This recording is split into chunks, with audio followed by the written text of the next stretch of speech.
Hey guys, it's Extreme Strategy here, and today we are going to be covering the lore of Yang for Grand Cathay in Total War Warhammer 3. And we're going to be covering every spell, starting with the Jade Shield and working our way all the way around to the Constellation of the Dragon. So be sure to stick around until the end to see every spell that there is, and if you find this video helpful, be sure to smash the like button and subscribe. So first up we have the Jade Shield. It is a damage resistance plus 44%, and I'm going to plunk it right onto these Jade Warriors with halberds, and we're going to see what the difference is in terms of how much damage they take, and I love the little animation that it has.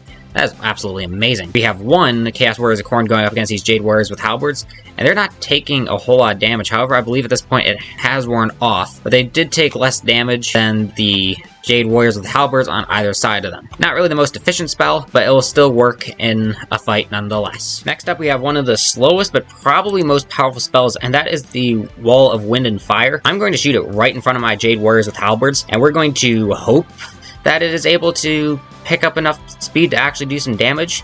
As I said, it is very slow. It goes off on kind of an angle, but it does a ton of damage when used correctly. Just came through, did some nice damage to these two Chaos Warriors of Khorne, and with its width, it is able to dish out damage quite nicely. However, if you're fighting a fast enemy such as Slaanesh, I would not recommend bringing the spell.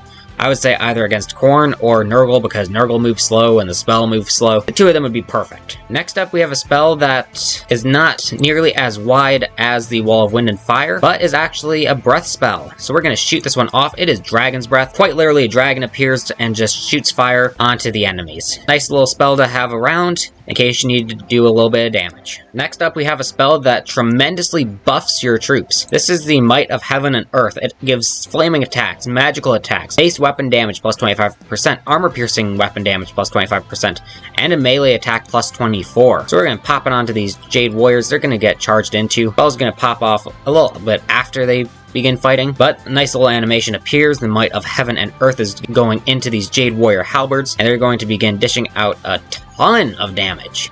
And they're going to be doing it very, very well. Now we have the Stone Ground Stance. This is Mass plus 100% and Leadership plus 8 with Expert Charge Defense. This is a spell you want to use on units that are about to get charged. Yes, you heard me correctly. About to get charged. This is what this spell is good at. It's good at buffing units that are going to have a charge done on them. Not generally a situation you want to be in, but if you're going up against someone who likes to use charge tactics, be sure to bring this spell. Lastly, we have the grand finale of all the spells, the Constellation of the Dragon. This spell is a massive explosion. We're going to plunk it in front of the enemy troops. It has a 5 seconds before it goes off, and then it has 10 seconds of which it will actually be active. Spell comes hurling to the ground, blows them up, and sends them flying. Anyway, I hope you guys enjoyed the video. If you did, be sure to smash the like button and subscribe. Go check out the Discord server, link to that in the description below. But anyway, I hope you guys enjoyed the video, and I hope you enjoy the rest of your day.